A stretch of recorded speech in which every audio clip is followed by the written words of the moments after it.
Hello, I'm Isaac Hayes III, founder and CEO of Fanbase. Listen to what I'm about to tell you. The window to invest in Fanbase is closing. We've raised over $10.6 million of our $17 million goal. That means there's room for less than 6,370 people to invest in Fanbase for the average amount. The minimum to invest in Fanbase right now is $399. That makes you an owner in Fanbase today. Go to startengine.com/fanbase to invest. Why? Because current social apps have taken advantage of users for far too long, with content suppression, shadow banning, harmful racist content, and no real tools for monetization and equity. Fanbase has over 1.4 million users and counting, allowing anyone to reach all their following and monetize their content from day one. Social media is the new TV, and whoever owns the apps that distribute that content have the opportunity to own potential billion-dollar companies. While big platforms with uncertain futures are failing to serve their users, Fanbase is stepping up to fill the gap. Don't wait until it's too late. Invest now, invest for yourself and your future. Go to startengine.com/fanbase and own the next generation of social media.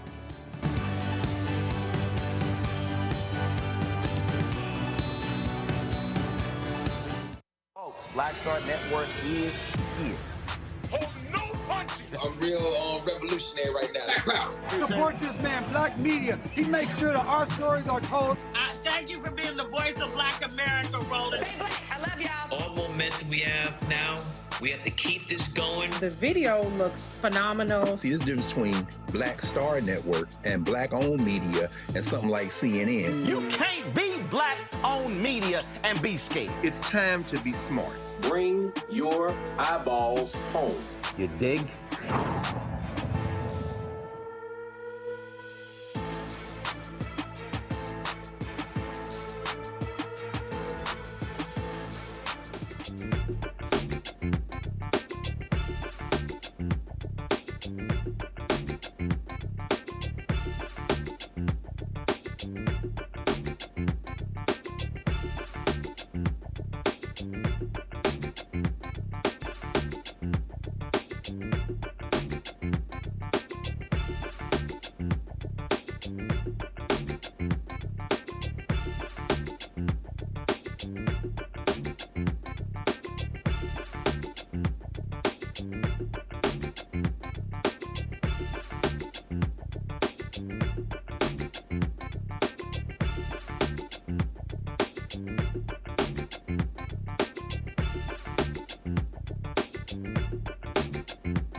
Folks, today is Wednesday, May 28th, 2025. Coming up on Roland Unfiltered, streaming on the Black Star Network. Well, guess what? The Trump Department of Justice, they are suing North Carolina, accusing the state of failing to maintain accurate voter registration lists, which could potentially impact hundreds of thousands of registrations. All they're doing is picking up on the failed lie that was pushed by the Republican Supreme Court nominee who lost to the Democrat. Inside the Sean Diddy Combs trial, emotional testimony today detailing more allegations of violent acts. Legal analyst Candace Kelly will break it all down for us, including the denial of a mistrial. Plus, Trump's big, beautiful bill may not be so pretty. Elon Musk is criticizing it. Republicans are getting nailed in town halls all across the country. Ooh, they a little bit upset. They big mad, y'all, big mad. And some sad news, Chicago Mike Sumler, a member of the legendary music group Kool and the Gang, has died in a car crash. That and more right here. Roland Unfiltered on the Black Star Network. It's time to bring the funk. Let's go. He's got it. Whatever the biz, he's on it. Whatever it is, he's got the scoop, the fact, the find. And when it breaks, he's right on time and it's rolling. Best believe he's knowing. Putting it down from sports to news to politics. With entertainment just for kicks, he's rolling. It's on go, roll, y'all. It's Roland Martin, yeah. Rolling with Roland now. He's funky, he's fresh, he's real, the best, you know he's Roland Martin now.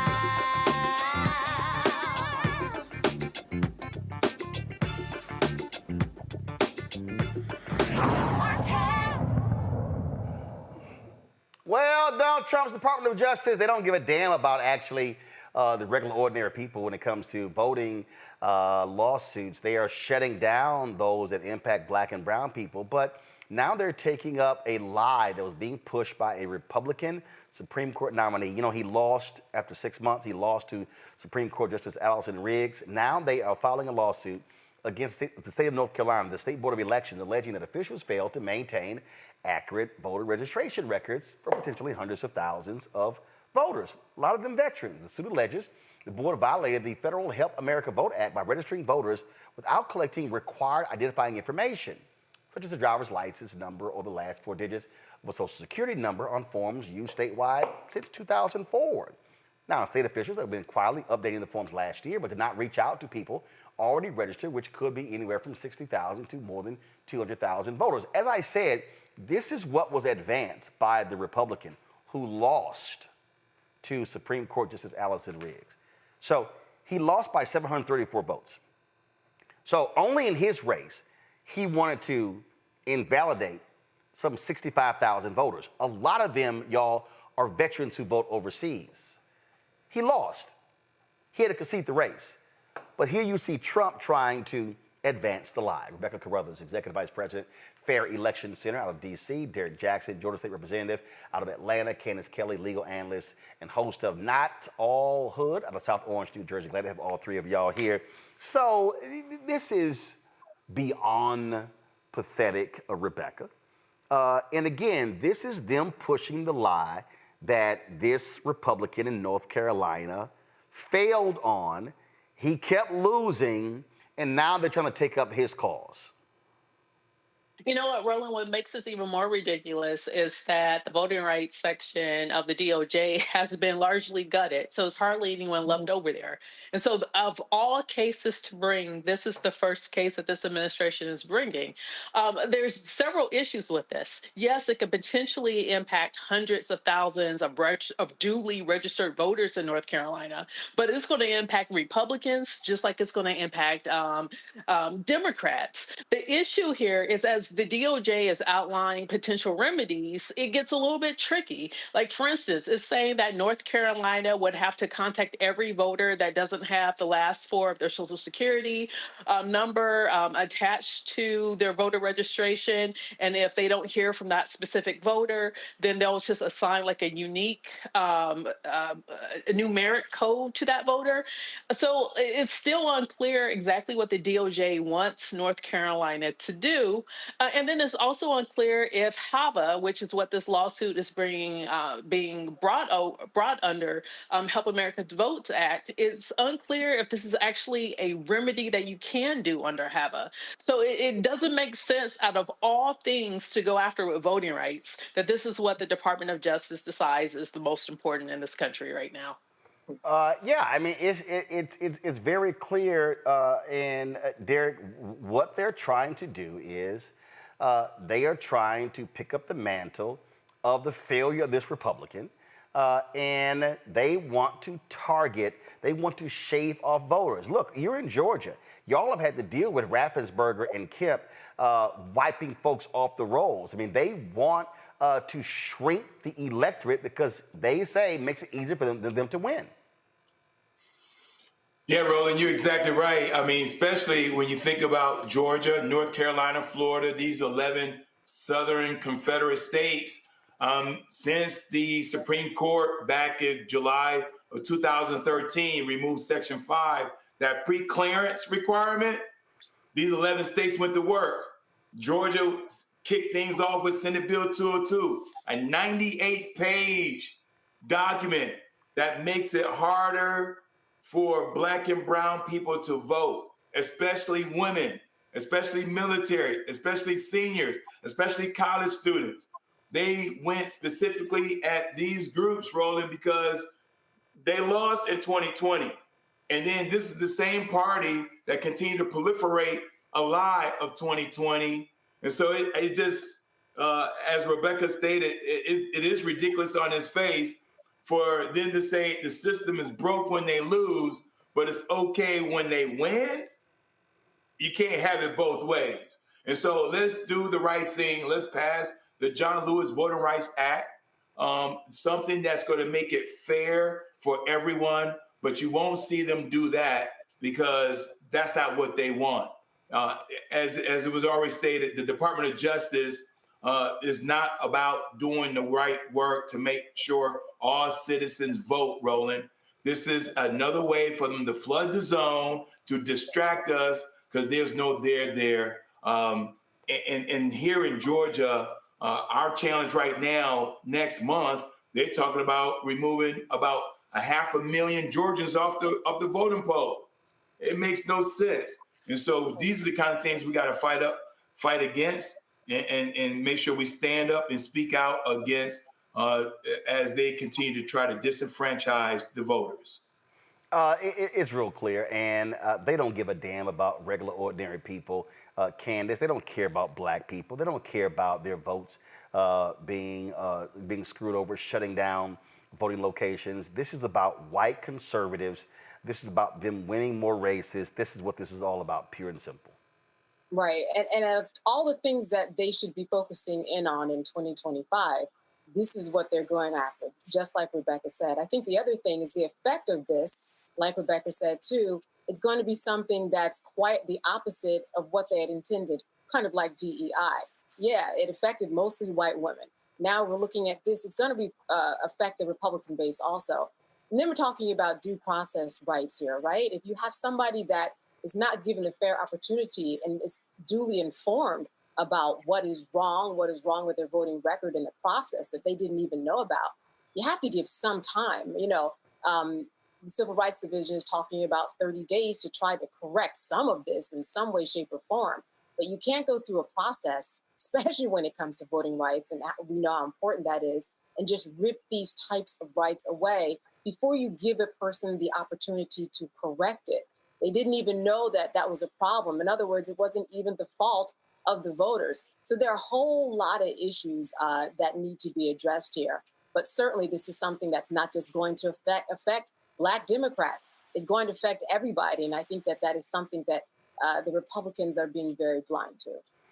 Oh, absolutely. And it's abundantly clear. So people just need to understand, just like we talked about with these cases of black folks, motorists being shot and killed by cops, we are not going to get anything from these idiots in Trump's Department of Justice. That the crazy woman over the Civil Rights Division, that fool, that black MAGA fool, Leo Terrell, they don't give a damn about the voting rights of black people. So I'm just letting y'all know it ain't going to happen. So just understand, prepare yourself, that ain't going to happen. All right, got to go to a break. We come back. More on the show. We're going to talk the Diddy trial. Also, I'm going to show y'all how Donald Trump and the Republicans want to play black people. And guess what? Some of it's effective. Donald Trump has pardoned. He's pardoned big-time Chicago gang leader Larry Hoover. But he ain't getting out of prison. I'm going to break it all down for you. You're watching Roland Martin Unfiltered right here on the Black Star Network. This week on A Balanced Life, we are talking about the many women and female role models that play an integral role in our lives, from helping to boost our self-esteem to checking us when we get out of line. These women deserve their flowers for helping us to become who we are today. The women in my lives who have just impacted me so much have challenged me. They're women who made me want to live right and love right. That's all next on A Balanced Life here on Black Star Network. Now streaming on the Black Star Network.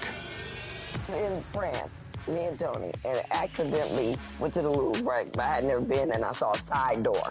And we got off the little bus. I said, come on, Tony, let's go to the Louvre. I mean, I'm just like, let's go to the Louvre, right? We're here. This black girl is at the door with this white guy, black African girl. And she says, oh my gosh, Vanessa Bell Calloway. And I'm like this, you know me? And come to find out we were at the wrong door. But she said, I'm gonna let you just go in here. But I was in Paris, France. Mm-hmm. And that shocked me. She knew my name, she knew me. She knew my movie. Mm-hmm. You know, so it's like, you just gotta, they say, build and they will come. Put it out there, people will find it, they will come.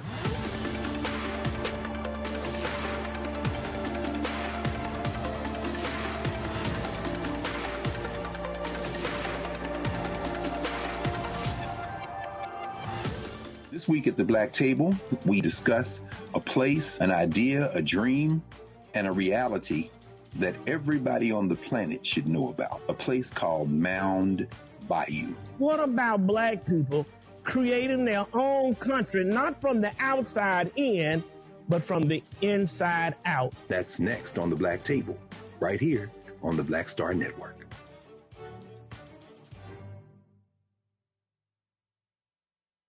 This week on The Other Side of Change. We're talking sinners, we're talking the Met Gala, we are talking about Black and Asian solidarity just in time for AAPI Heritage Month, and we're talking with our brilliant friend Malavika Cannon. Nothing about these alliances is like necessarily natural, except for the fact that we all are people who are trying to stay safe. Tune in only on The Other Side of Change on the Black Star Network. Hey, what's up, y'all? I'm Devon Franklin. It is always a pleasure to be in the house. You are watching Roland Martin Unfiltered. Stay right here.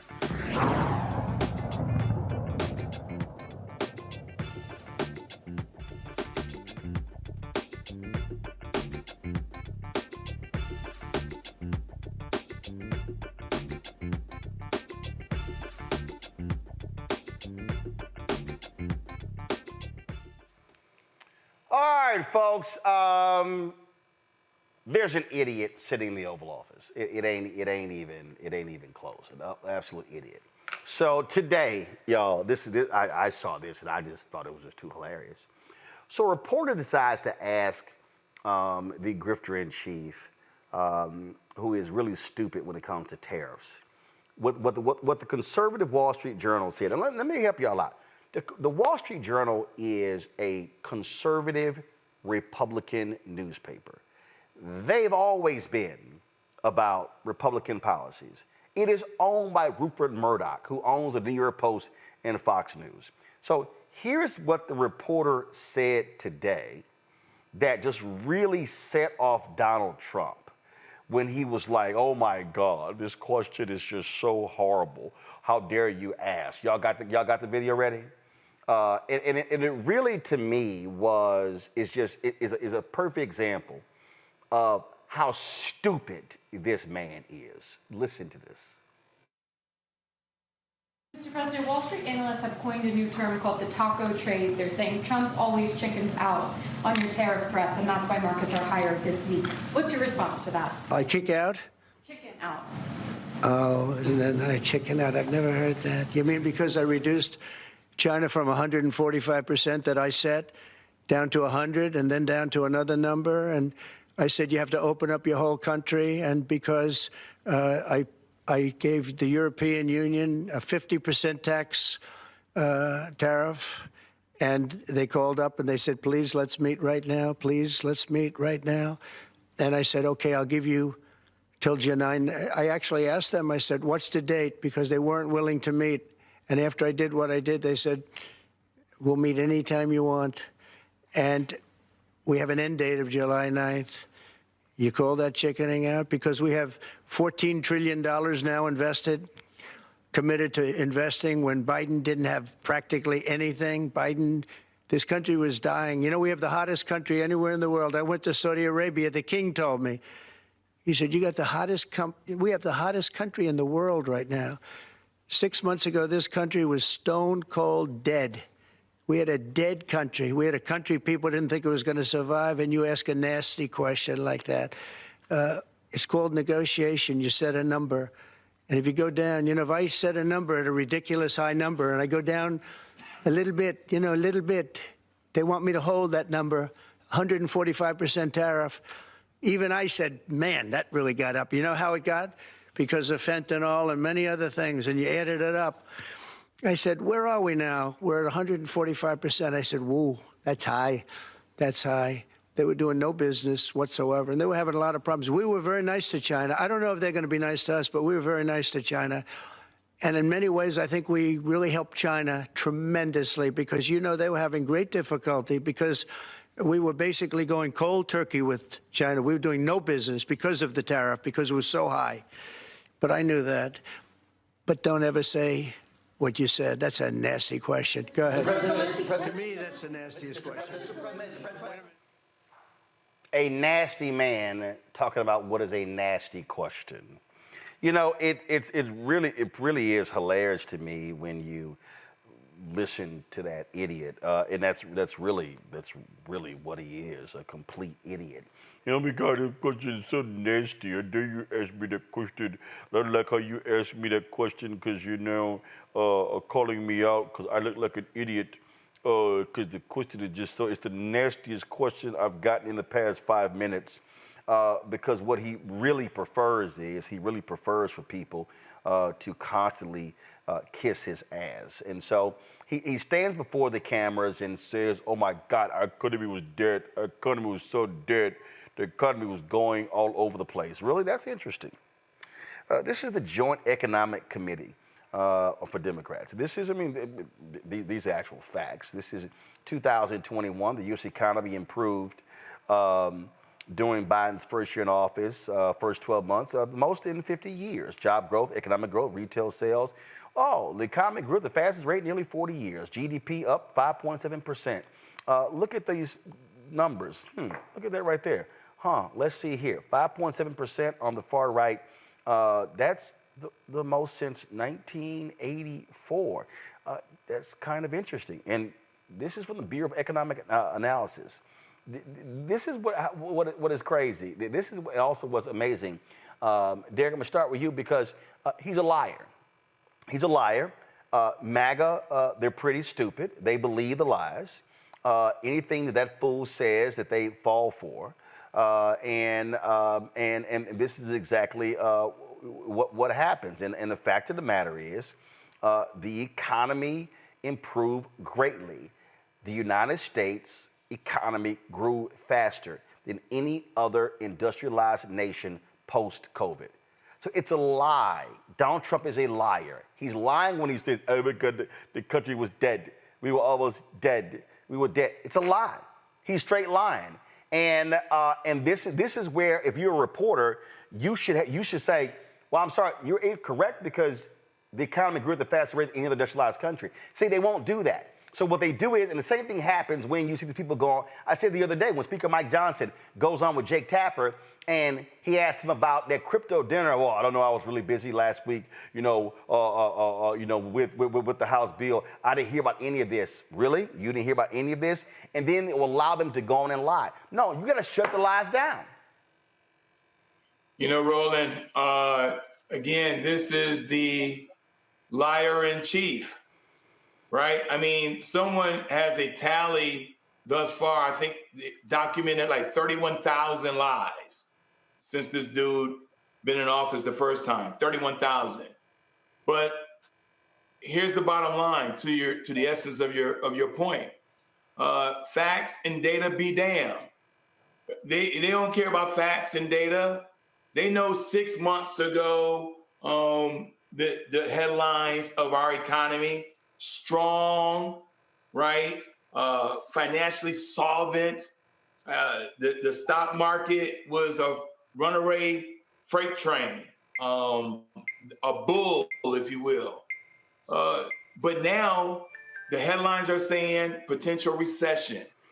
The CBO office is saying that this tax cut bill will negatively impact Medicaid, Medicare, and Social Security.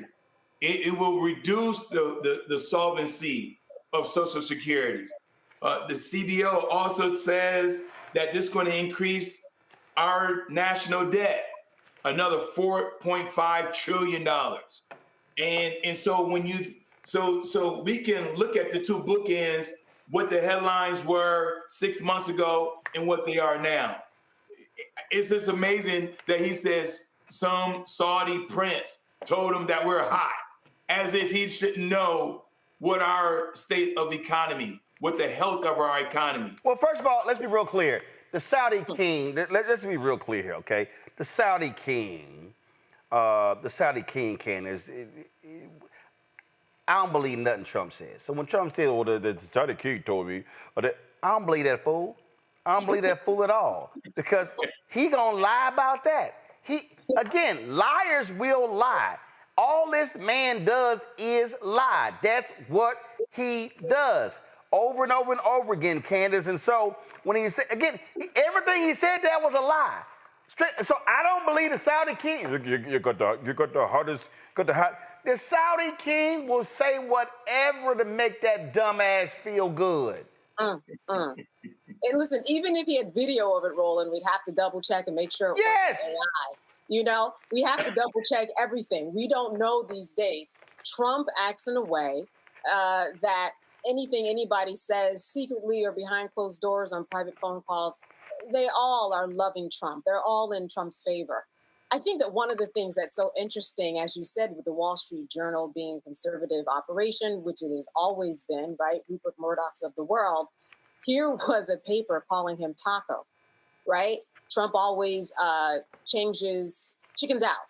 So you got this thing going on where the press is supposed to be his friend. He could not have won any election, as with anybody, but especially not Trump. Was not going to win an election without the media being his friends. So number one, he is losing that groundswell of support, and even if he's not, that's what it looks like. Second, you called him Taco, and what do you think about when you think about tacos? Mexicans. I mean, this was just way out of the league, and I think the eighth grader in him, which is what we often see, and how he negotiates, was just did not like the name calling. Besides anything else, besides him flipping on the tariffs, besides him not getting, the media support, Trump liked to be the leader of the bullies in the eighth grade.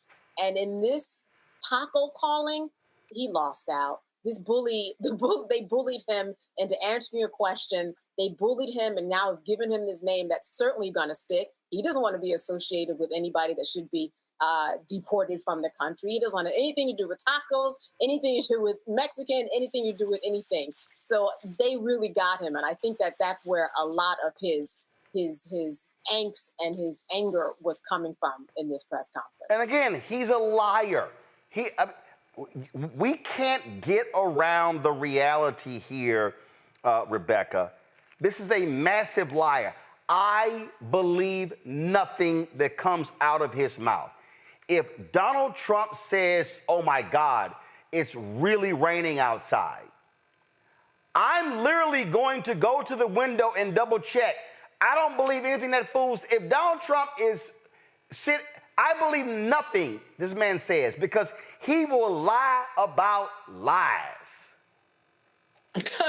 If Trump said it was raining outside, I'm going outside after my silk press without an umbrella.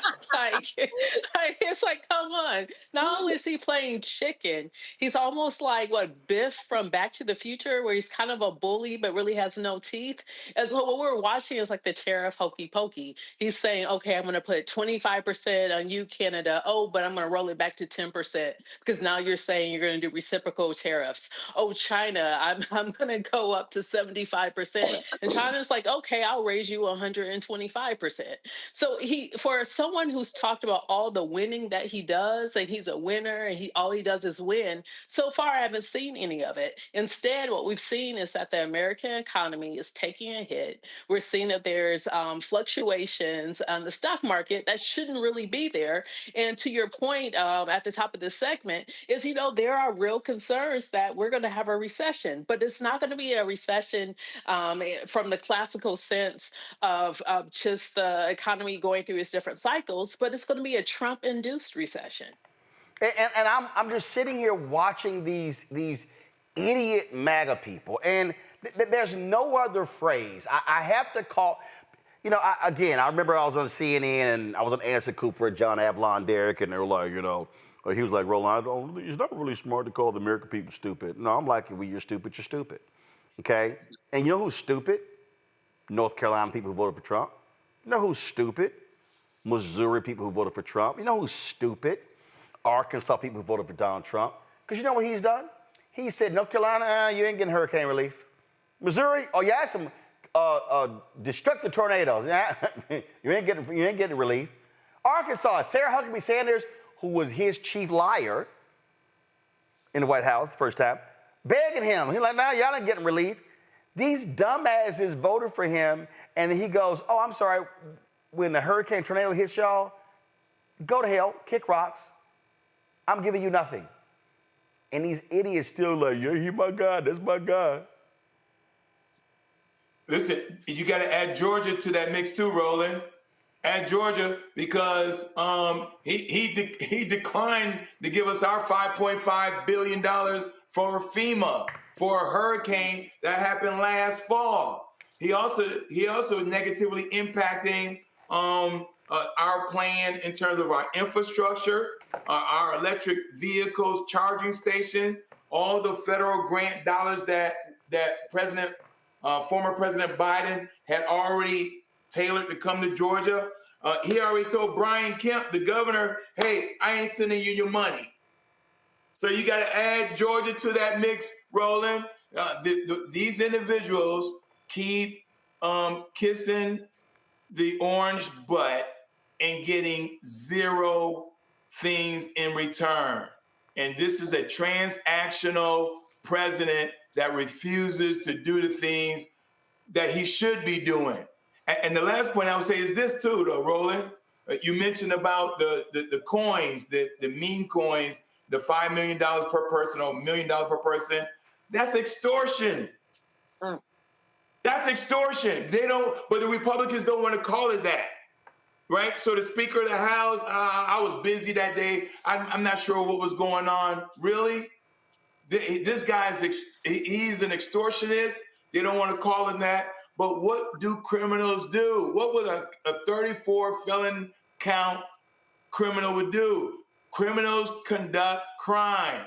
Mob bosses, they conduct crime. And that's what he's doing. He is robbing the American people right before our eyes. This is the greatest heist I ever seen that even Hollywood couldn't even dream up such a movie as this. And Rebecca, this is actually how Fox News responds.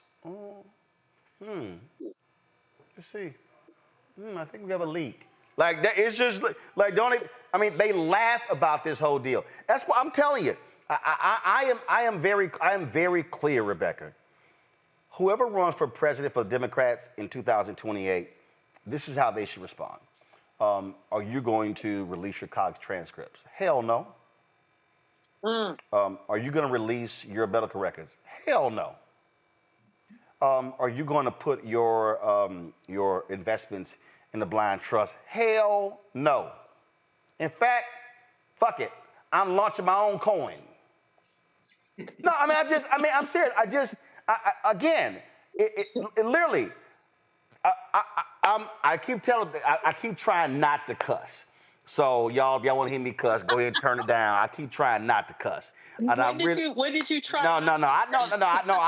I've like pulled back on something, but I'm telling y'all, this is what matter of fact, this is what I need in 2028.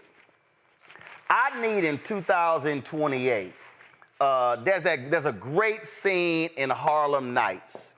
My man Red Fox. And y'all might remember the scene in Harlem Nights. It was opening the scene. They were doing craps and they were complaining about my man's eyesight.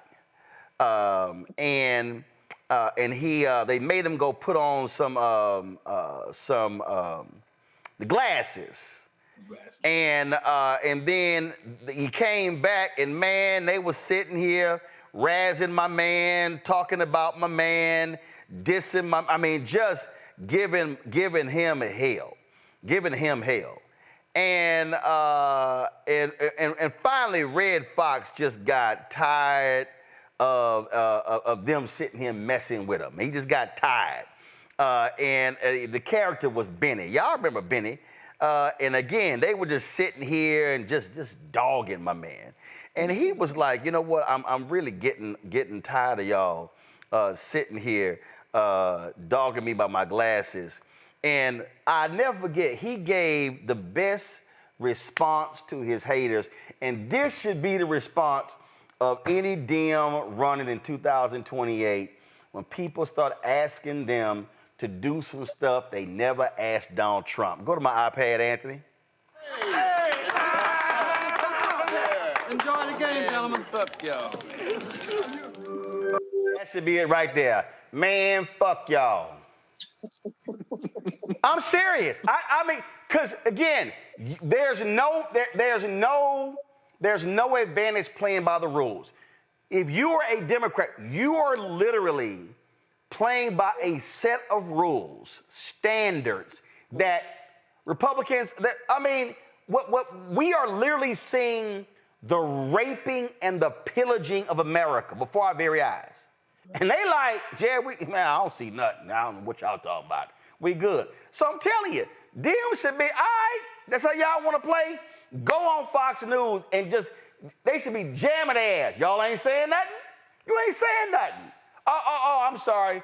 Because he's doing it out in the open, we all good. Nah, man, that has to be the response. Rebecca, that has to be the only way you respond. Here's the thing. There are no rules right now. And if people want to play the same political games and the same gamemanship, we're gonna be stuck in the same path. First of all, this dude has already said that he's gonna run for a third term.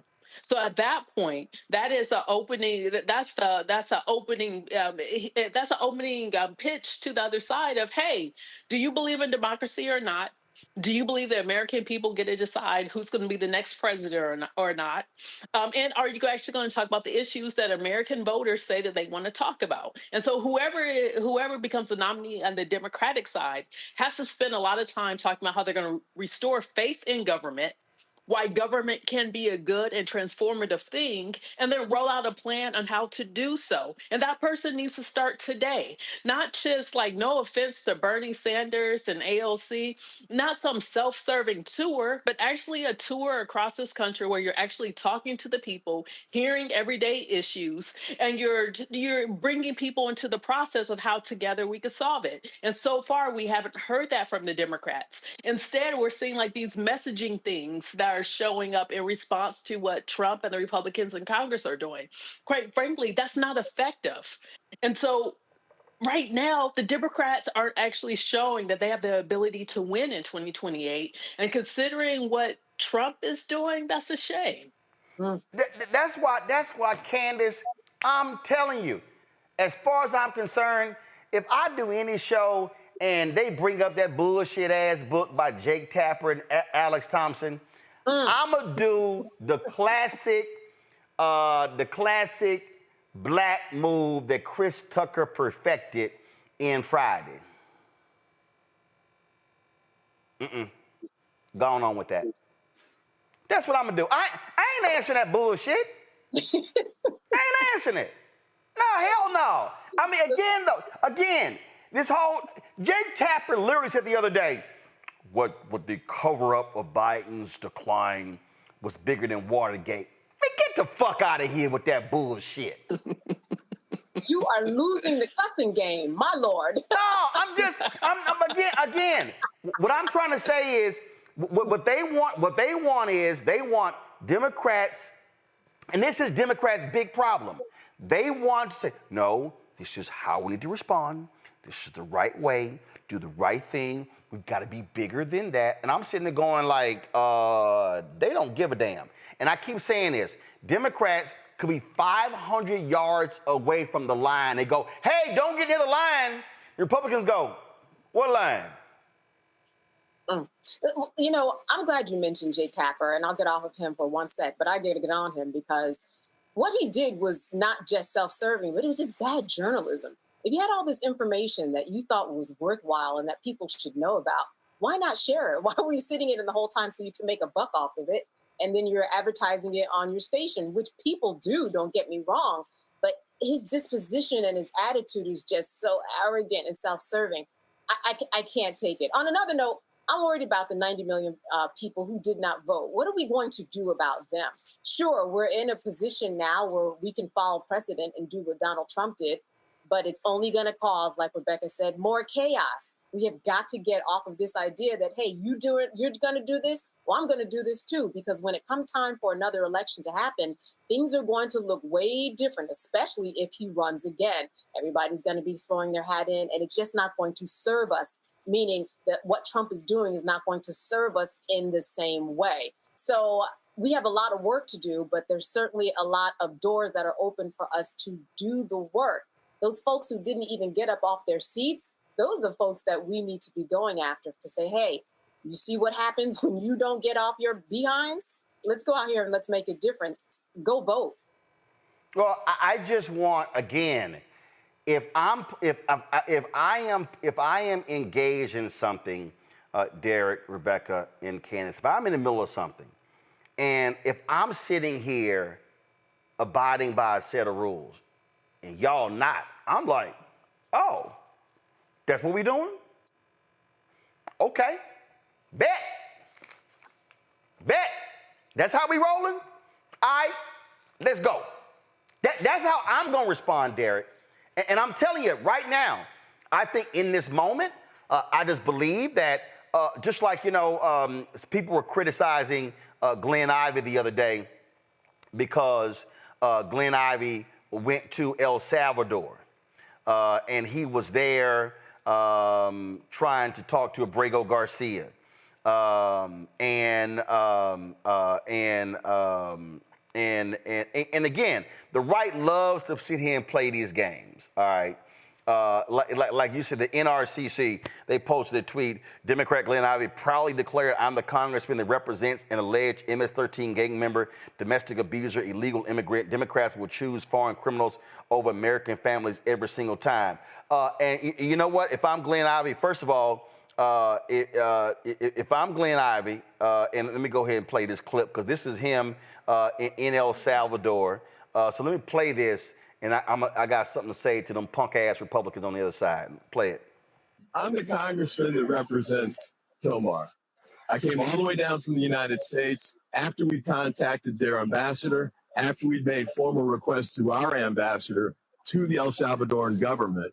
And we came here to visit him today. And now they're telling us we got to go all the way back to El Salvador, to San Salvador to get a permit. That's ridiculous. We ought to have a chance to come in and visit. They knew we were coming. They knew why we were coming. And they know we have the right to do this. So they need to just cut the crap.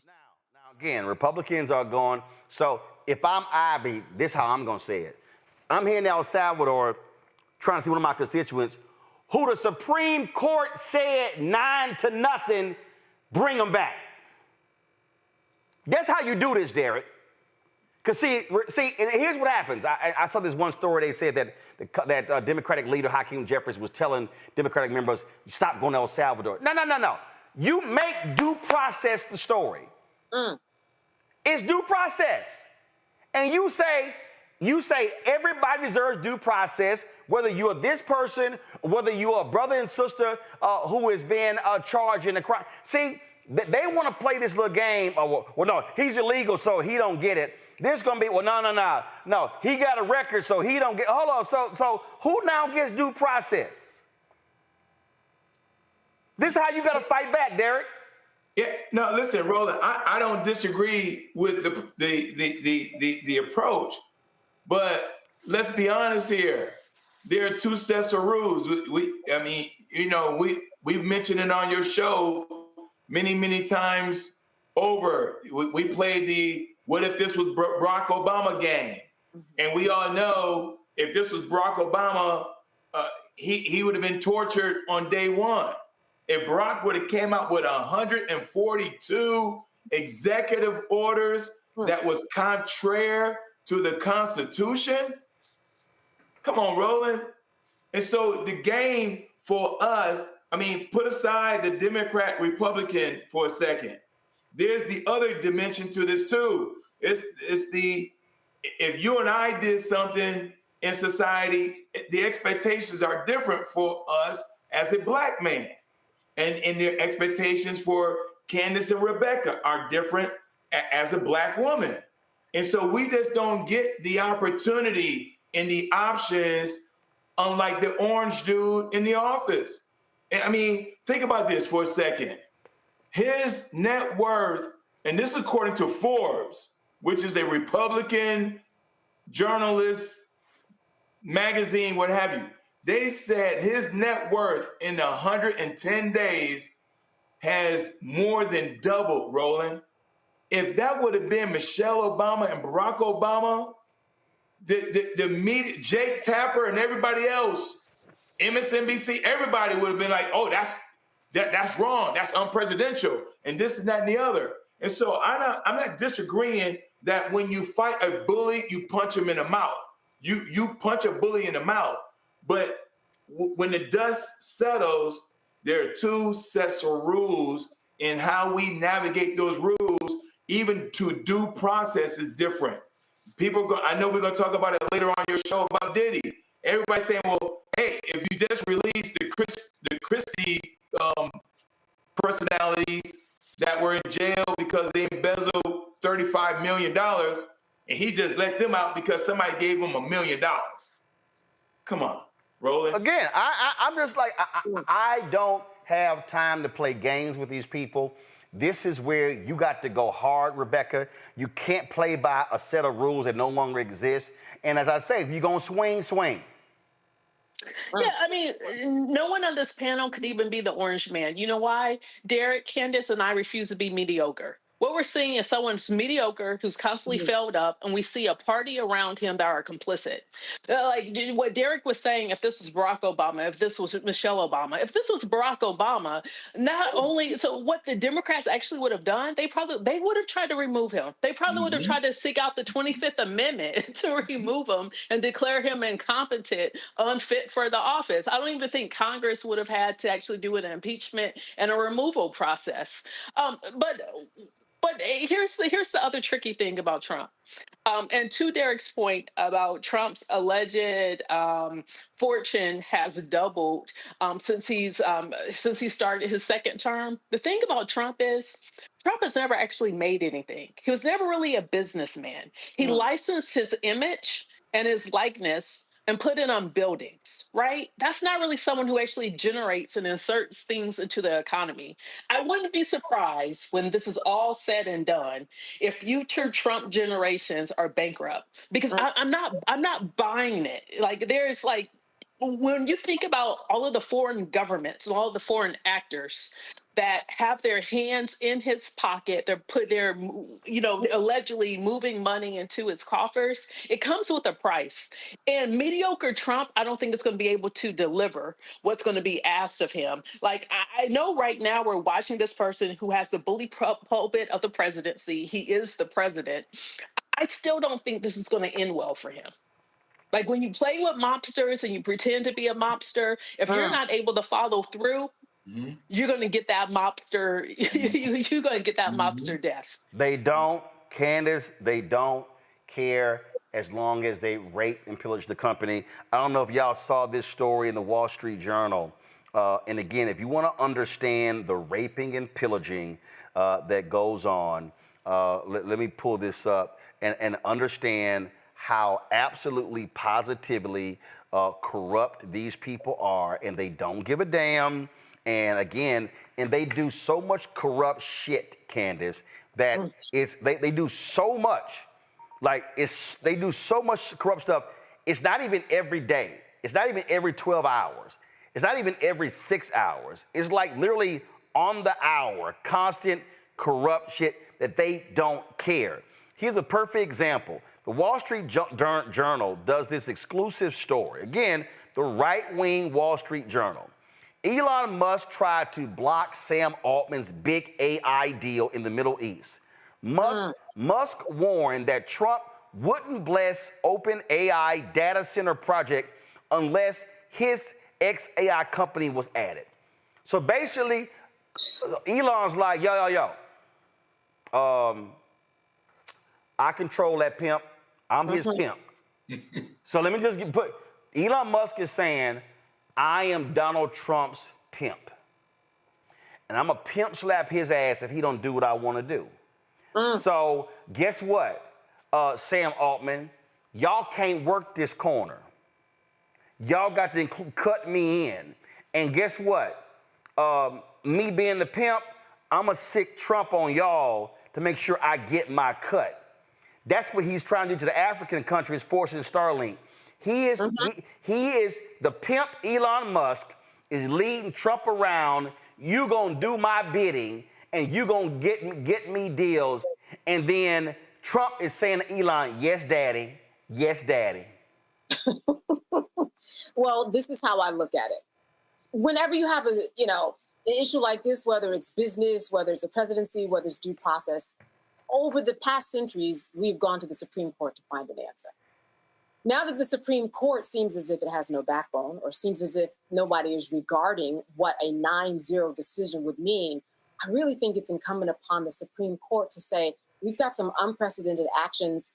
We need an unprecedented response. Everything in our history has always been determined or been massaged in the rule of law. ultimately up to the United States, the Supreme Court of the land that trumps everything. It's going to trump a state law, federal law. The Supreme Court is that apex that everybody listens to.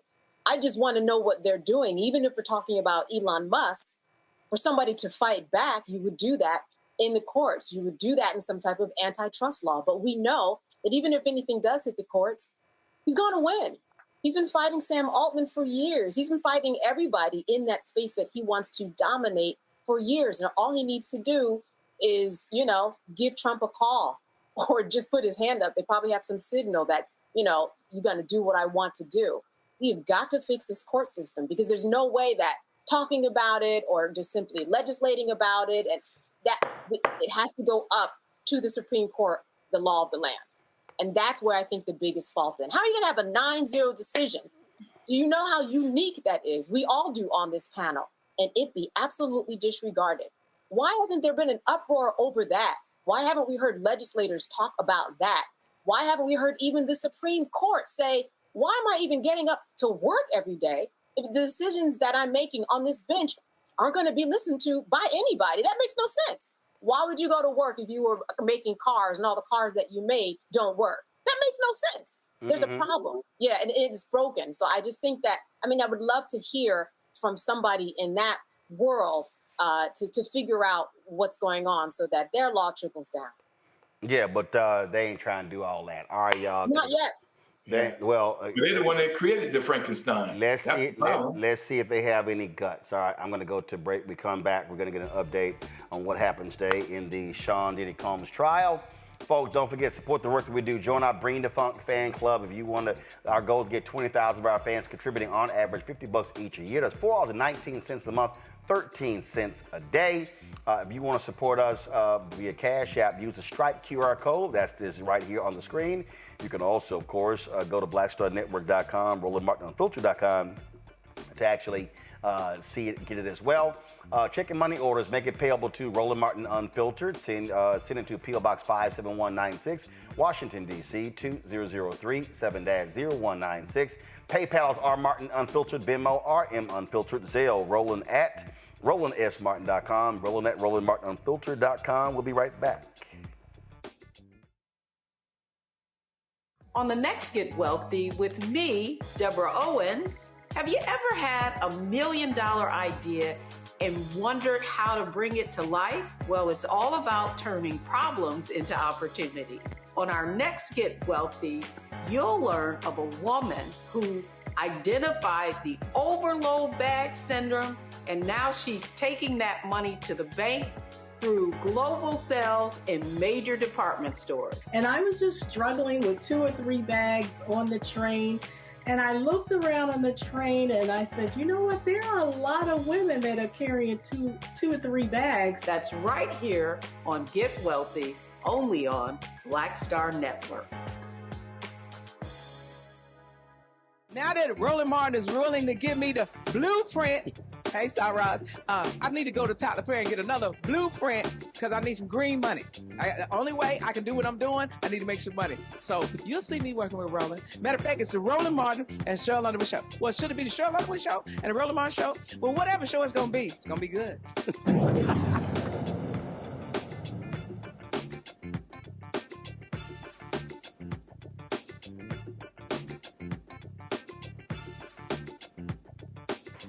All right, folks, more wild testimony today in the federal trial of Sean Diddy Combs in New York City. Candace Kelly, legal analyst, what happened? Let's talk about this mistrial, and let's talk about LAPD officer Christopher Ignacio. He's the one who arrived at the scene when Kid Cudi said that somebody broke into his home. He ran a license because he saw a car, a black SUV Cadillac that was there, ran the license. It belonged to who? It belonged to Bad Boy. So that was a connecting of the dots of a revelation. But I think more importantly, when we talk about the mistrial or the mistrial that was asked for and denied, there was an arson investigator by the name of Lance Jimenez. He was the one who found the Molotov cocktail in Cudi's home. So we're talking about a totally different time from this other break-in, if you recall. And he said that he felt that this was a personal target. He said that the personal Molotov cocktail actually didn't ignite the way that it was supposed to because it was a very expensive high-end cloth that was used in that bottle of gasoline. What he said, though, that was really important was that there were fingerprints. There was a fingerprint profile that was collected. That profile was collected and stored, but then all of a sudden, unbeknownst to him, the fingerprints disappeared. Now, this was brought out by the prosecution, and the defense did not like this. They thought that this would lead the jury to believe that Sean Combs had something to do with the disappearance. The other thing that this arson specialist said is that when there's evidence that needs to be discarded or thrown away, I'm the one who has to give permission. Nobody got permission from this investigator, yet the fingerprint profile, it disappeared. So the defense attorneys called for a mistrial. There was discussion about it and sidebars. And indeed, that information was struck from the record. Jurors are supposed to not take it into consideration, but you can't unring a bell. They did hear it, but they did not like the implication of that. I mean, it kind of was a stretch. You're going to declare a whole mistrial just because some fingerprint information went away. They need to make that tape go away of him beating Cassie, if you ask my opinion. But the bottom line is that a mistrial was not granted. We also heard from someone who was a personal stylist of Cassie for a number of years, and he talked about he alleged that Sean Combs did threaten Cassie, saying that he would release these videos and that he was the one who was in charge of her music and he was not going to release any more of his music. He said that he fought Sean Combs, that he allegedly jumped on his back when he was beating Cassie. She was bleeding. I mean, everyone who takes the stand has just a very personal story that has the same thread. Cassie is being beaten, and there's a power dynamic that you have to acknowledge. So those were the folks that took the stand today. Mistrial called for, but the trial goes on. Well, that sounds like a whole bunch of drama, and again, it just more craziness continues. And again, explain to the audience as you look at how the prosecutors are trying to build out these RICO charges. You know, little by little, it's kind of like a drop in the balloon each day that goes by. And then one day, I think during closing, all that's going to burst in terms of putting all of these facts together. What they're really trying to establish, the prosecutors, they're saying that, hey, these are consenting adults. I'm sorry, this is someone who did not have control. But even outside of that, Roland, if you remove Cassie, if you remove her testimony, remove any freak-offs, you still have extortion, you still have potential burglary, arson, unfair labor practices that have nothing even to do with Cassie, the beating, the tape. So it's like they're on these parallel forces, because on the one side, you've got Cassie and everything that's connected. But on the other side, he allegedly has done so much else that all of that could check the boxes for a RICO. The defense, of course, is saying that, hey, these were two consenting adults that actually were drug addicts. So we need to take that into consideration. And we need to take into consideration the fact that, for example, yes, there was an arson, and it seems like, based upon all the information and evidence, that Sean had something to do with it. But was there any video? Do you have anything connecting Sean to this? So there are places where the defense can poke holes, but there certainly, I think, would be a lot of places where the jury is going to be deliberating on certain things that seem like, based upon circumstantial evidence, Sean had a lot to do with this. Now, I'm just saying that I'm not on the jury, obviously, but if I was, I would want to hear a lot of conversation about a couple of things that might be slightly askew. But it just feels like, to me, like the prosecution is making its case. All right, then.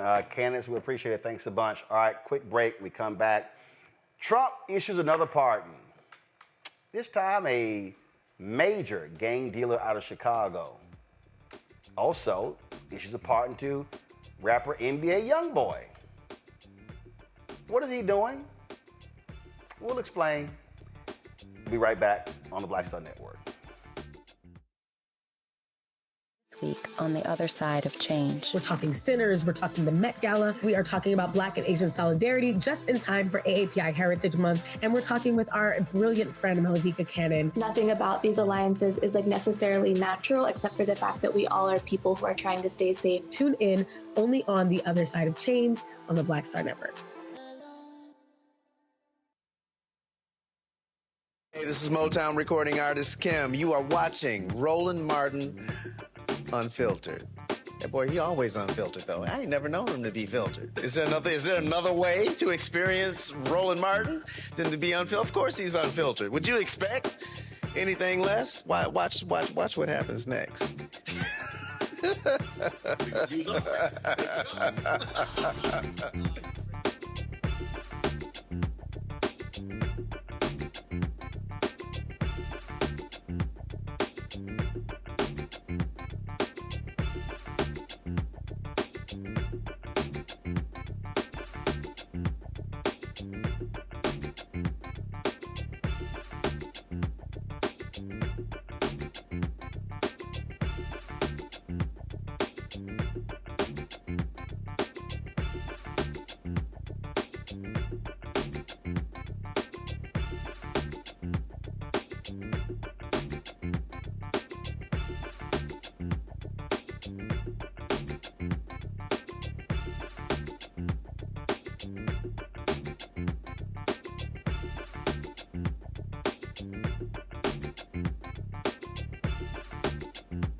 Well, folks, today Donald Trump issued more pardons, this time for a couple of notable African Americans. One of them is rapper NBA Youngboy. He also issued his own statement, and he dropped this here. I want to thank President Trump for granting me a pardon and giving me the opportunity to keep building as a man, as a father, and as an artist. This moment means a lot. It opens the door to a future I've worked hard for. I'm fully prepared to step into this. Big thanks to the pardon czar, Miss Alice Marie Johnson, for fighting for second chances for so many people, and to my lawyer, and to Brittany K. Barnett for being in my corner. And all your hard work to make this possible. And thank you to everyone who believed in me. I'm grateful, I'm focused, I'm ready. Ken Trail. Now, again, this is related to his previous convictions as a result. And he also, of course, is in the middle of going on tour.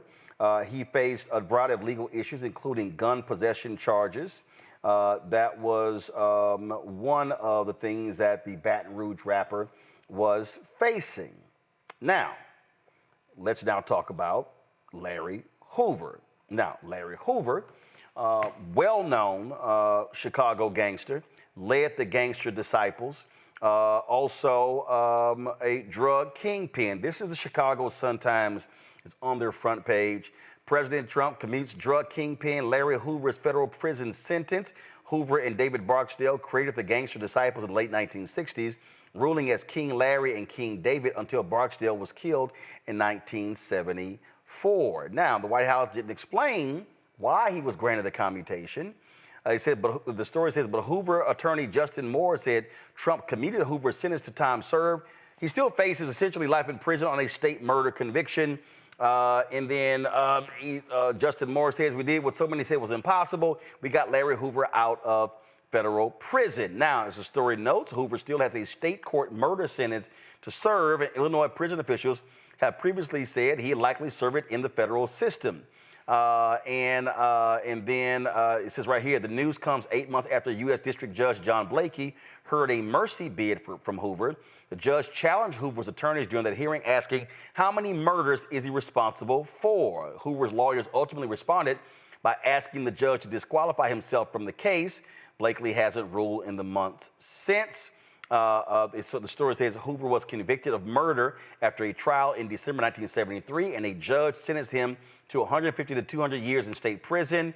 It said that didn't stop Hoover from running the gang, though. Hoover was charged in federal court with 40 crimes, including engaging in a continuing criminal enterprise. He was found guilty on May 9th, 1997.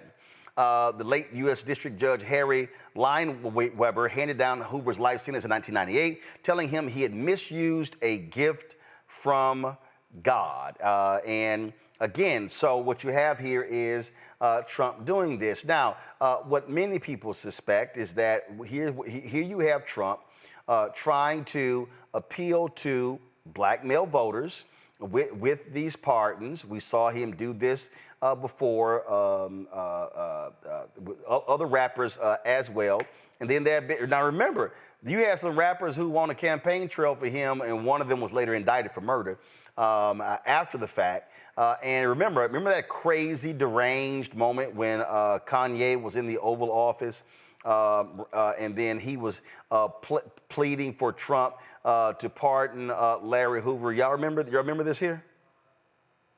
9 million surrounding suburbs where we can create some factories. Now, I think it would be cool for them to be Trump factories because he's a master of industry. He's a builder. And I think it would be cool to have Yeezy ideation centers, which would be a mix of education that empowers people and gives them modern information. Like sometimes people say, this kid has ADD, this kid has ADD. You don't have ADD, school is boring. It was boring, it's not as exciting as this. We have to make it more exciting, we have to mix curriculums. You play basketball while you're doing math. You learn about music while you meditate in the morning. We have to instate mental health and art programs back into the city. So those are, and also Larry Hoover is an example of a man that was turning his life around. And as soon as he tried to turn his life around, they hit him with 6 life sentences. So I believe you say don't tear down the statues. Larry Hoover is a living statue. He's a beacon for us that needs to see his family, that needs to go out and represent. When you have a block leader on every single block, they can own the block as their own. That's something I learned from Jim Brown, from A Mayor I Can. We need to put curriculums from people who really came from the streets, not people who are just trying to set us up to go into a work system or prison system that applies to what people are really going through, which Jim Brown has created. What about gun violence with all the debate about the Second Amendment going on? The problem is illegal guns. Illegal guns is the problem, not legal guns. We have 7 So that was Kanye and all of his ranting. Now, Chris Toller, we've seen Chris Toller on our show many times, and with the Black Voter Project, and he posted a series of tweets. And I think he's also on the money. So this was a tweet right here. The neighborhood publicist said he's going after a certain demo hard, and I fear it may work really well. Chris goes, this is my worry too, and not so much that he will win over a ton of new voters from this, but it will make it more difficult to convince certain people it's worth their time and energy to go out and vote against him or his party in the future. Now, that was one of the tweets that Chris had posted. And then this is what he also said. He said, this is exactly how the far right plays right into the misinfo machine, something that was very effective creating apathy among black men in 2024. Unless JB, that's the governor of Illinois, commutes his state sentence, Hoover isn't set free, but the media narrative is all about Trump's move to free a black man. Here's the reality here, and I'll start with you, Candace. Let's just understand politics. And there were people who were calling for Obama to commute Larry Hoover's federal sentence. There were people who were calling for Biden to do it as well. And the reality is, if either one of them had commuted the federal sentence of Larry Hoover, Fox News, Conservative Talk Radio, Steve Bannon, all the blogs, Obama, Biden let out thug, drug kingpin, murdering Larry Hoover. Those would be the headlines. They would. But as you mentioned, what he did was really inconsequential. Why? Because he still has state charges, and that's what he's going to be serving. What he knows how to do is marketing. And, I was sitting in this spillover room in court the other day. So that's where the public is. You don't go into the main room, but you can see the Sean Combs case. So there were about 40 people who were there from the public. A lot of them, by the way, were tourists. They made this as a stop for them. After they saw the Statue of Liberty, they would come there to the Sean Combs trial. But the people who I spoke to, a lot of Black men who are probably the demographic that he's speaking to, they didn't even believe the Cassie tape. They just believed, let Sean Combs go. Let all the rappers go. Let all the Black men go. I mean, that was their mentality. So for him to make a move like this, it translates into a lot, but it also translates into nothing because he's still behind bars. Now, the fact that he was pardoned as opposed to commuted, that's a big deal. When you're pardoned, everything's a clean slate. When you're commuted, your sentence is decreased. Larry was pardoned. That speaks. Well, again, the story. So the problem, the White House hasn't talked about it. So, they say that he commuted his life sentence. That's what the Chicago Sun-Times story. But the White House hasn't talked about anything, so they haven't explained. And they did it before, where they don't explain commutation or pardon. Oh, okay, all right. So So according to Justin Moore, his attorney said Trump commuted Hoover's sentence to time served. He still faces essentially life in prison on a state murder conviction. Go ahead. Okay, yeah. And all of that ends up with the same result. He's still behind bars, and that makes everybody happy. It's the most exquisite plan that he gets credit to release somebody or commute their sentence, but Larry's going nowhere. It's just marketing, and I think that he is going to get a lot. Listen, this is the man he's going to be in some more rap videos. Well, I wouldn't put it past Trump to be in some rap videos.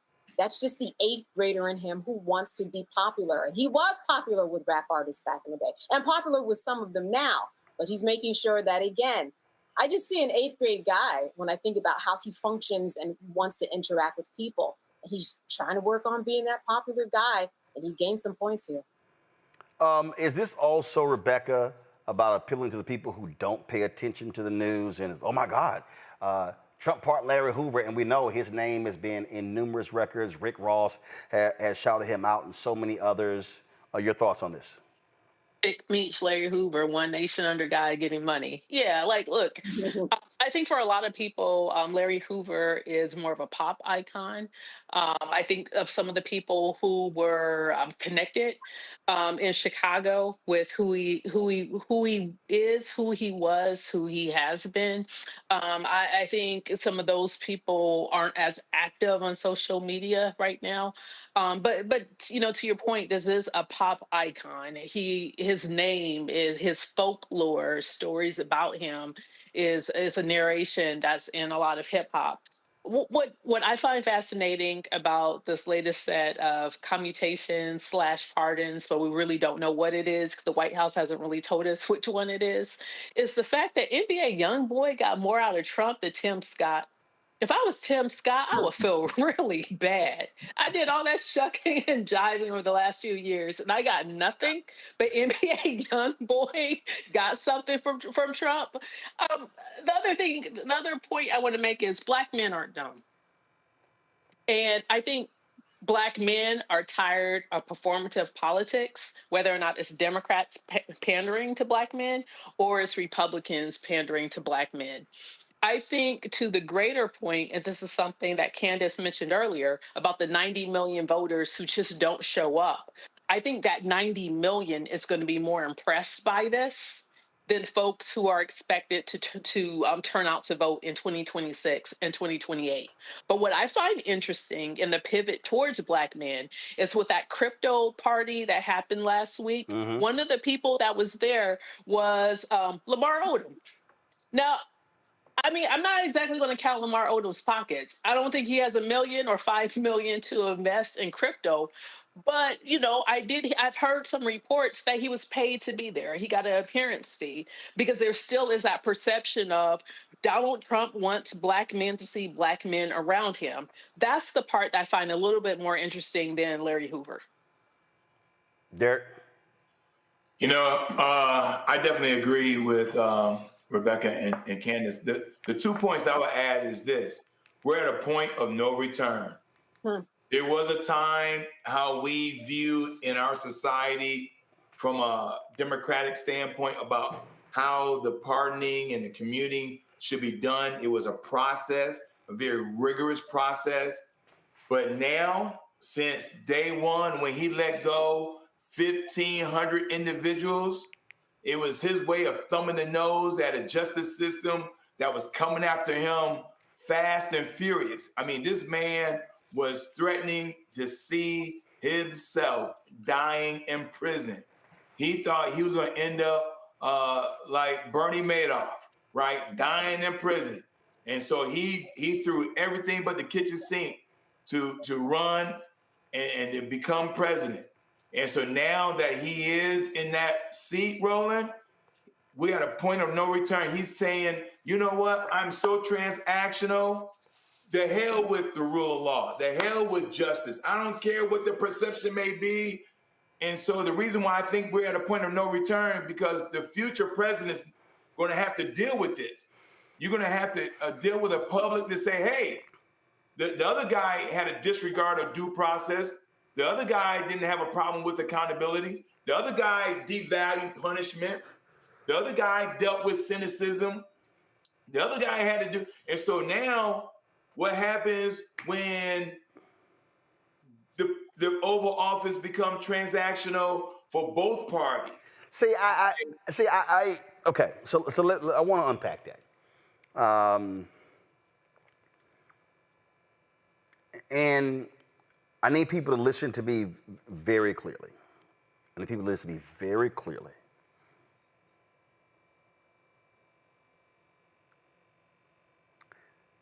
Even when Obama was there, one of the critiques that I had is that I felt that President Obama played it too safe. And what I often argue is that the presidency it holds tremendous power. And what we've had are individuals who know about the power, but have been unwilling to maximize the power. And there have been instances where I believe that it was too safe. Take these pardons. Derek is right. This whole idea of a process. I can tell you, up until I visited the White House Friday before the inauguration, and there were battles going on inside of the White House regarding pardons. I'll tell you, up until I visited the White House Friday before the inauguration, and there were battles going on inside of the White House regarding pardons. Pardons for former Congressman Jesse Jackson Jr., pardons for former Congressman Jefferson out of New Orleans, pardon for Marilyn Mosby. I was told that Biden drew a red line for what he deemed public official corruption. That was his red line. That's why he issued those pardons. I disagree with him, especially on Marilyn Mosby. That pardon should have been granted.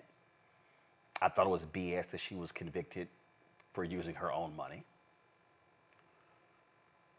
But I believe the problem, and I said this earlier, and I wasn't joking when I said that Democrats play too nice. It's like what's artificial. 2010, I was fed up watching how Obama was responding to Republicans and even some Democrats.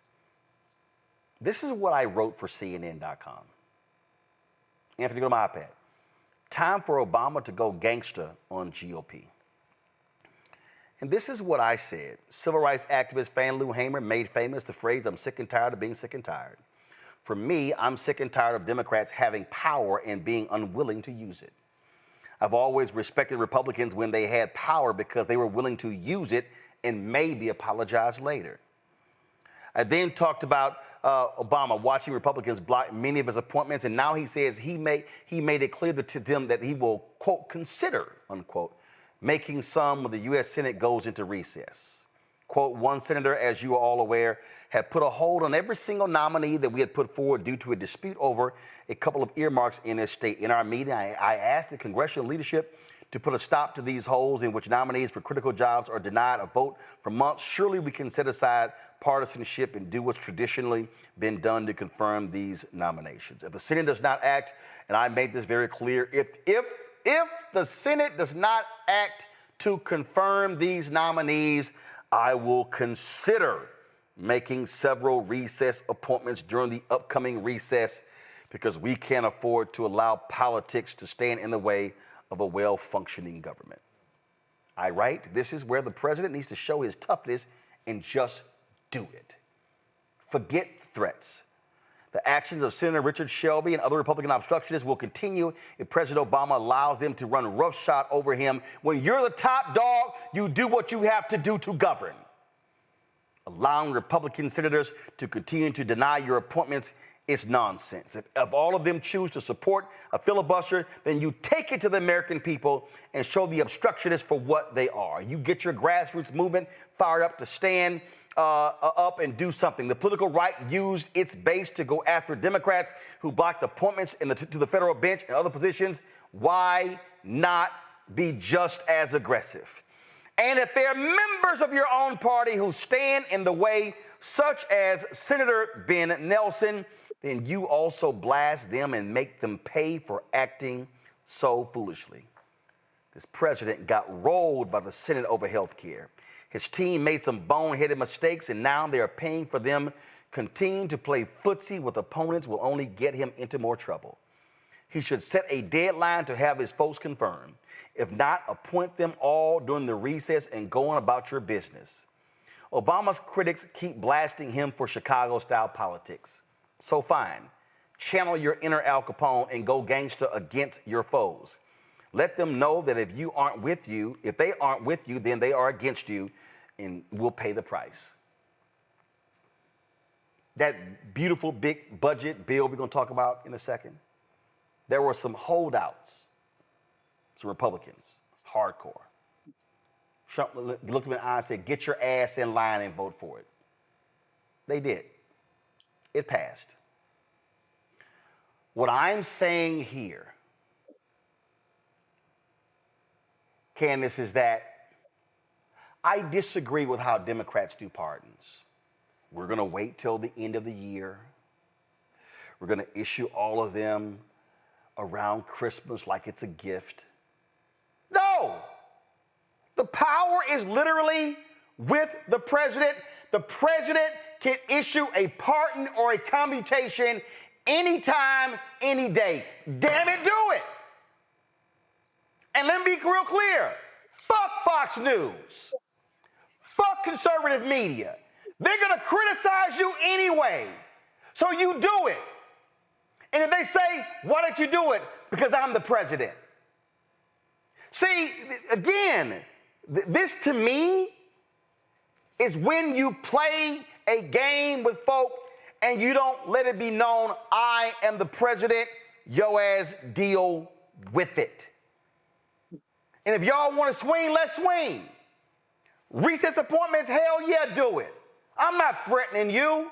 The moment y'all hit that damn gavel in recess, appointment. Boom, boom, boom. Don't play games with me, I'm going to do it again.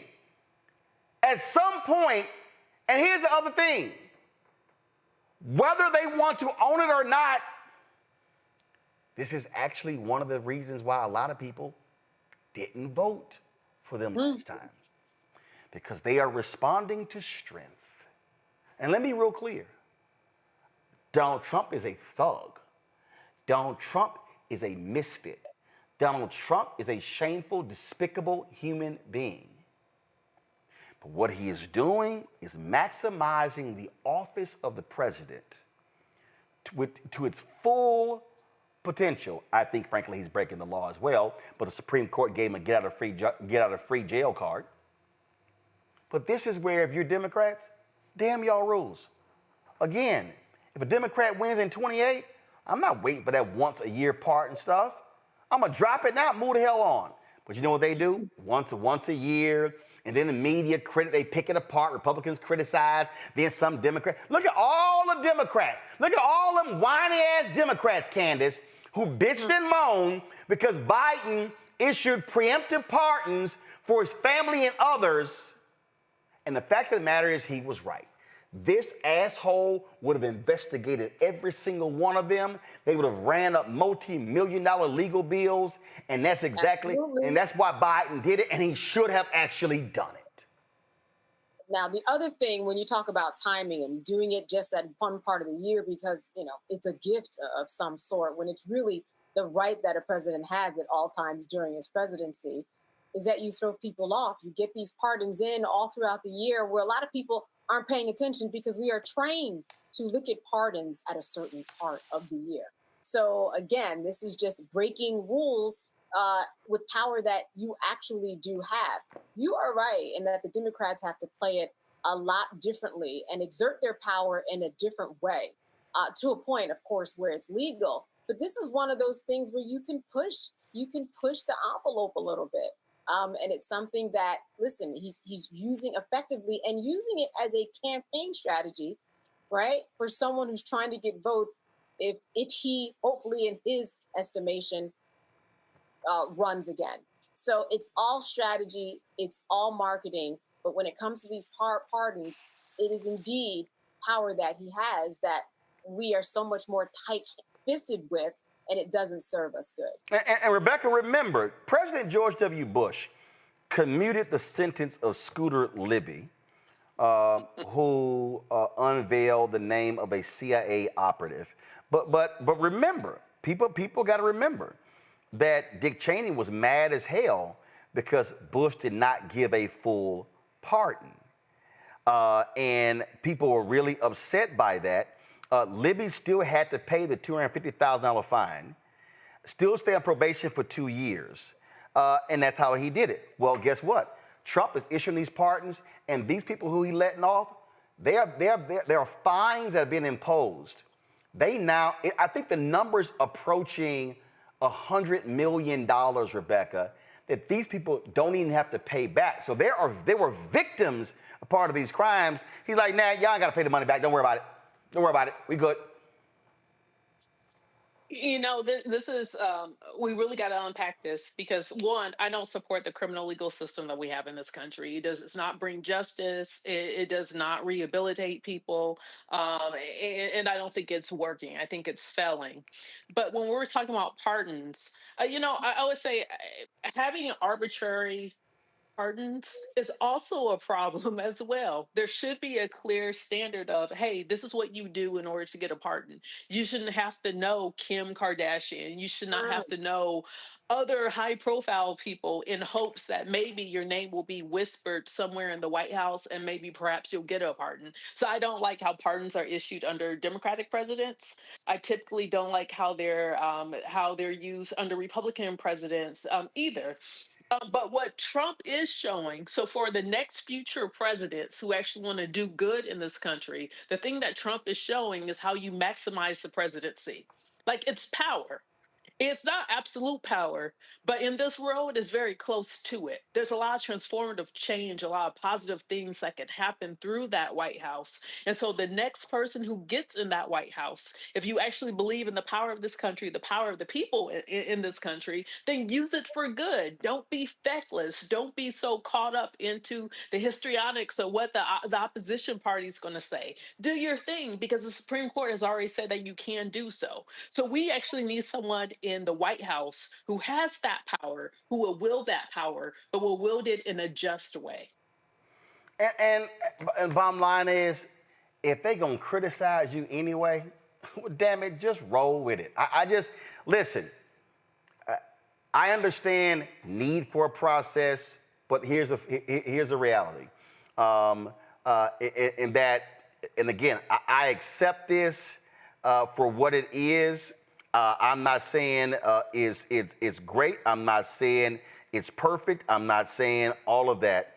But the fact of the matter is this here, is that when it just says right here, Article 2, Section 2, Clause 1, that the president shall be the commander-in-chief of the Army and Navy of the United States and of the militia of the several states. When called into the actual service of the United States, he may require the opinion in writing of the principal officer in each of the executive departments upon any subject relating to the duties of their respective offices, and he shall have power to grant reprieves and pardons for offenses against the United States, except in cases of impeachment. That's all it says. That's all it says. It actually, and I totally understand what Derek says, what Rebecca says, what Candace says. Doesn't call for a process. It literally says the power rests in the hands of this one individual. This one individual can decide for whatever reason they want. In fact, this individual doesn't even have to give a reason. They don't have to issue a press release. And what I am saying is, for Democrats, you need to toughen your ass up. And you need to buck up and recognize that when you have the power, you fucking use it. Because you're not always going to have it. I say it to people all the time. Obama's only going to be there 8 years. Period. Not 9, not 10, not 12, 8. And when I was championing for him to appoint a black woman to the Supreme Court, not that feckless ass Merrick Garland, he had 10 months left. And black organizations, black female organizations, were scared to publicly call for him to do it. And I said, what the hell are y'all doing? The hell with invites to the White House. He is gone in January, but that Supreme Court justice could be there for the next 30, 40, 50 years. But a lot of black folks, no, we don't want to pray. And I'm just telling y'all right now, I've told this story beforehand.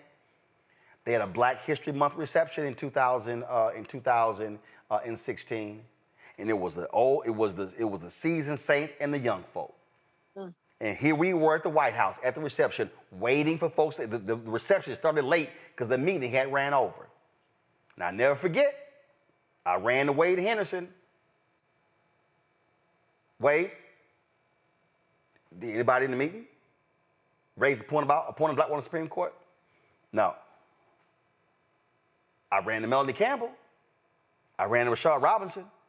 And I was like, how in the hell were all of y'all in that meeting and nobody looked that man across the table and said, Mr. President, we stand here right now and we want you to appoint a black woman as Supreme Court Justice to replace Antonin Scalia? Well, some of us didn't want to say anything because Loretta Lynch, we hear she's on the short list and she was sitting right next to him. I don't give a shit if she was sitting right next to him. Y'all had an opportunity sitting in front of the President of the United States, and here were all of the young bucks and the OGs, and not one black person had the audacity to bring it up. They were silent. And I just shook my head. I said, I cannot believe y'all did that. And the letter that they had written, the black female groups, they slid it across the table to Valerie Jarrett privately. I said, what the hell are y'all doing? You need noise. So what I am saying is when you have the power, you use the power. And you use it for good. You don't let off somebody who gave $1 million at a dinner and Donald Trump like, sure, partner her son. But you use it for good. But see, when you try to play it safe, when you, What are going to be the optics? Ooh, what are they going to say? What's the right going to say? What the left is going to say? You spend too much time giving a damn about what the right and the left is going to say. Then they ask, why'd you do it? Because I'm the fucking president of the United States. That's why. Next. That's how you respond. I'll be back. This week on A Balanced Life with Dr. Jackie, we're talking all things faith, family, and fatherhood.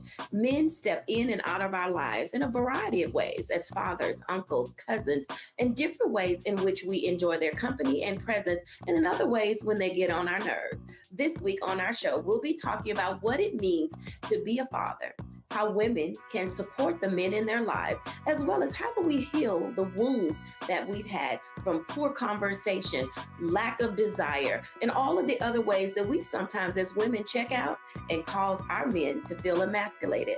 That's all this week on A Balanced Life with Dr. Jackie.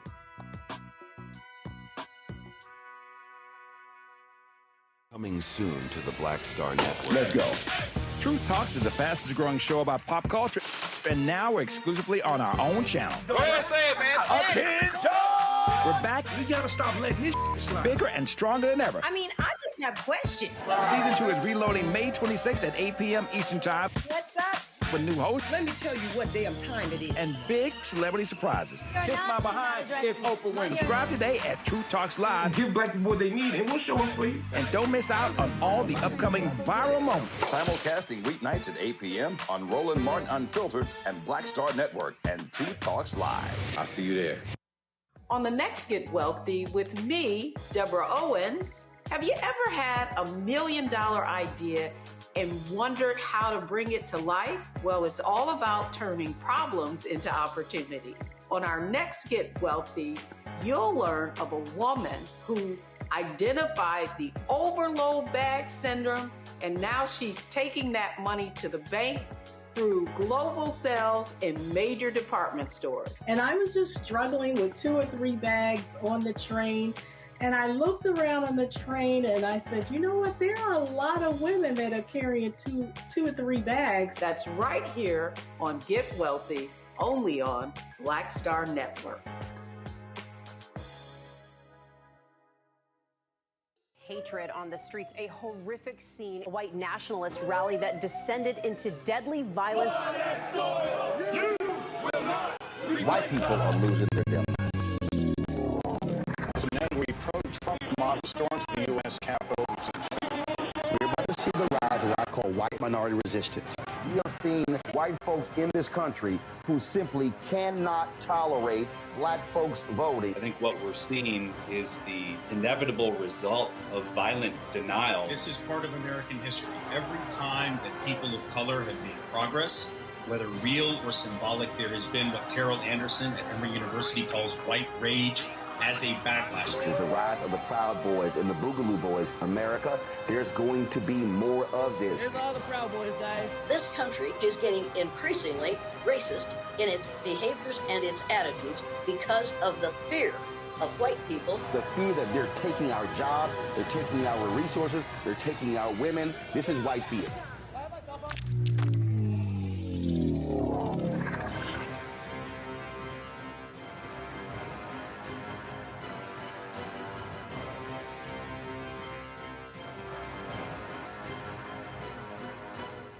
I'm Russell L. Honoré, Lieutenant General, United States Army retired, and you're watching Roland Martin Unfiltered.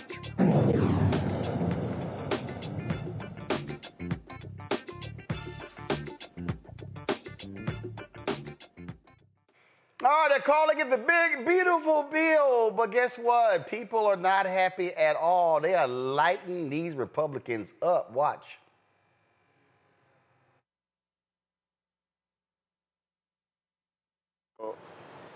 You know, I was like disappointed to see the massive spending bill, frankly, which increases the budget deficit, not just decrease it, and undermines the work that the Doge team is doing. I actually thought that when this big, beautiful bill came along. I mean, like, everything he's done on Doge gets wiped out in the first year. I think a bill can be big or it can be beautiful. But I don't know if it could be both. My personal opinion. It has been hilarious, literally watching these people get roasted in these town halls. I'm going to pull up one in a moment, Rebecca. It was just, they're getting blasted. I saw this one video that I thought was just lovely, man. This one Democrat rep, man, she just destroyed James Comey by asking him to read portions of the bill, and he could not even read portions of the bill. And one thing he was claiming, she was kind of like, no, that ain't what it says. Nope, that's not quite what it says. And the fact of the matter is, he hadn't even read the bill himself. And again, she was just, I was just sitting, I was cracking up laughing. She was ethering in his ass. Watch this. Chairman, as I read it, your bill is giving the congressional authority to the executive to do it without Congress. No, that's not true. Can you You're misinterpreting the bill. Can you please point us to the language in the bill that retains Congress's authority?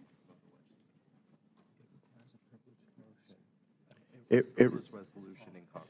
requires a privileged resolution in Congress. Can you please point us to the page and the line number that requires congressional consent for reorganization of the federal government?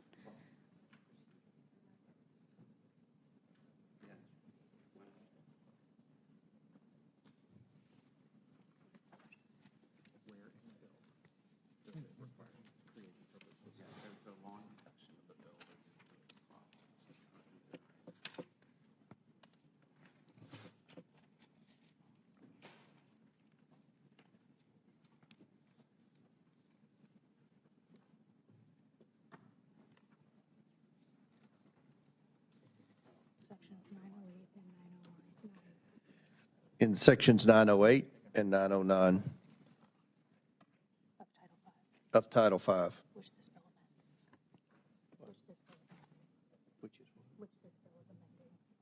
I'm sorry, Mr. Chairman. Section 908 says striking December 31st, 1985. Can you please refer to the language that retains Congress's authority under the United States Constitution to rein in the executive to stop it from eliminating unnecessary duties, reducing federal employees, amending rules and regulations, and eliminating executive departments, agencies, independent establishments, offices, or officers of the executive branch?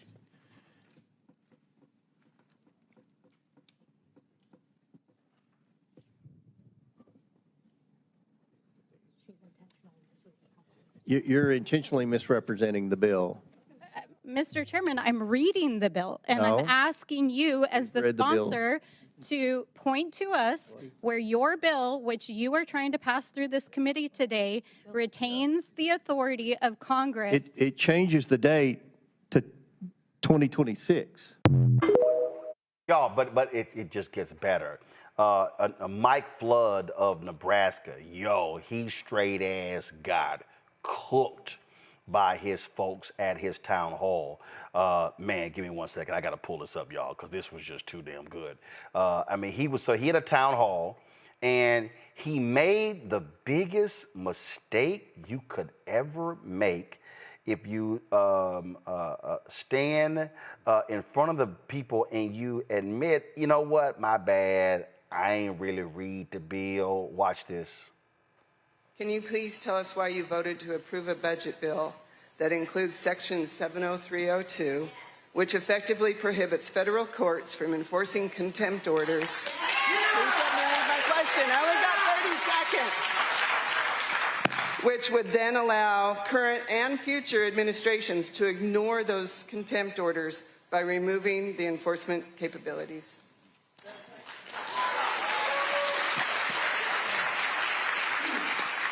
I do not agree with that section that was added to that bill. This provision was unknown to me when I voted for the bill.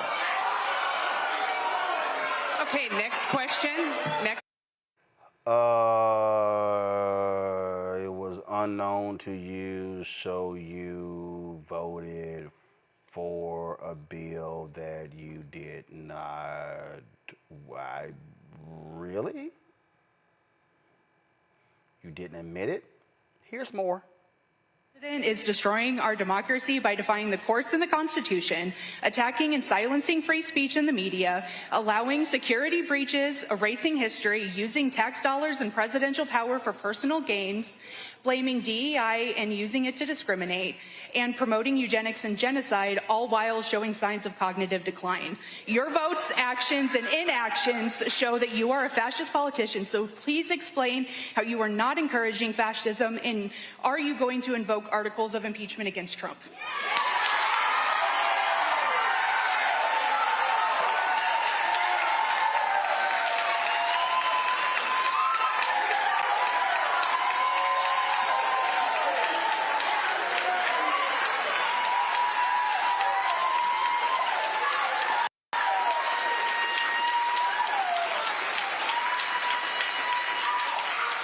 I get that you get an applause line when you call me a fascist, but I'm not. I am a fascist, but you are somebody who ain't read your own damn bill. This is why they're not trying to have town halls, Derek. They don't want that heat. They don't want that heat. Especially when you go, I didn't read the bill. Right. They can't face the music, Roland. I mean, folks are starting to wake up. See, they all thought when they were voting on November 5th of last year that this dude with just all his Project 2025 was just going to negatively impact us.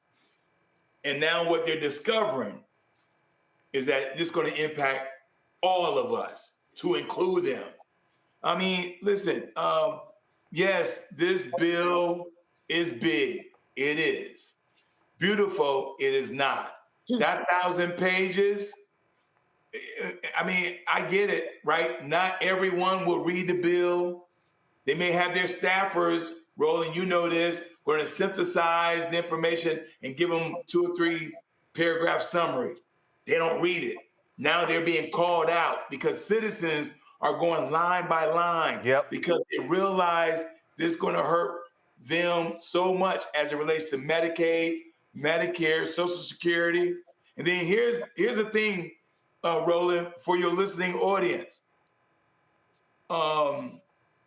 When government revenue declines due to tax cuts, here's the little dirty secret. That's less money available for those crucial things that we all demand. Public investments like infrastructure, public education, research and development, environmental protection. So FEMA's going to go away. They're going to be going after the meteorologists. They're going to fire 400 of them. So we won't get a heads up when the hurricane and tornadoes are coming. So when folks like, yes, tax cuts, we want that. You got to understand that those dollars that government manage are those investments that are vital to our well-being, our economic growth, and our societal needs to have a quality of life. Folks, we got some breaking news here.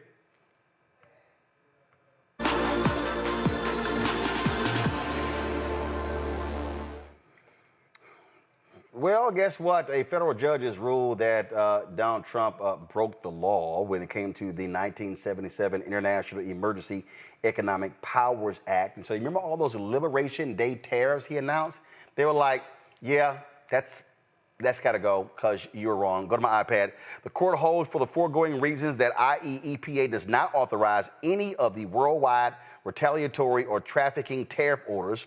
The worldwide and retaliatory tariff orders exceed any authority granted to the president by IEEPA to regulate importation by means of tariffs. The trafficking tariffs fail because they do not deal with the threat set forth in those orders. This conclusion entitles plaintiffs to judgment as a matter of law, as the court further finds no genuine dispute as to any material fact. Summary judgment will enter against the United States. The challenged tariff orders will be vacated and their operation permanently enjoined. This is a three-judge panel. That's a huge ruling, Candace. And again, the video that I showed you of that Democratic Congresswoman challenging James Comer, like, dude, y'all don't just turn the authority that's granted to Congress to the president. He kept sitting there arguing, oh, he can do this, declaring that the economy was a national emergency. And they're like, no, it wasn't. And not only that, but when we look at this and everything that he's put in place, this essentially wipes out everything. Now, the question is, will it be followed? The question is he going to do something to try to trump what they already put in place? Because look what happened to the Supreme Court. I think that kind of rests in the back of everybody's mind. But for today, in this moment of breaking news, essentially what they're saying is that everything that he's put in place is wiped clean. Rebecca, he stayed losing when it came to losing in 2020, and his ass losing a lot with these federal judges. What's really important to point out, we do talk about the Supreme Court often, but remember, the federal judiciary is largely comprised, in the last 10 years, the majority of folks have been appointed, have not been Trump appointees. So there are pro-democracy, pro-voting rights, pro-quote-unquote rule of law judges that are on the federal bench all across the country. And one thing that we are noticing in this presidency is that Trump is losing when he has to go to the federal courts. When he's going to the Supreme Court, it's been a mixed bag.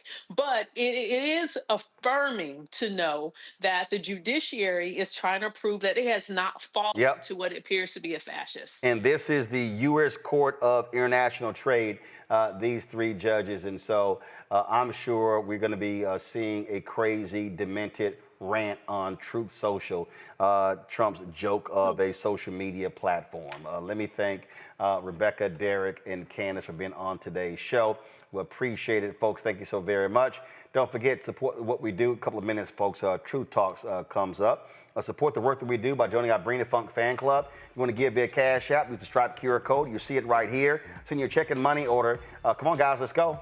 Thank you very much. That's the Stripe QR code for Cash App. Check and money order. Make it payable to Roland Martin Unfiltered. Send it to P.O. Box 57196, Washington, D.C. 2003 7-0196. PayPal, R. Martin Unfiltered. Venmo, RM Unfiltered. Zelle, Roland at RolandSMartin.com. Roland at RolandMartinUnfiltered.com. Download the Black Star Network app, Apple phone, Android phone, Apple TV, Android TV, Roku, Amazon Fire TV, Xbox One, Samsung Smart TV.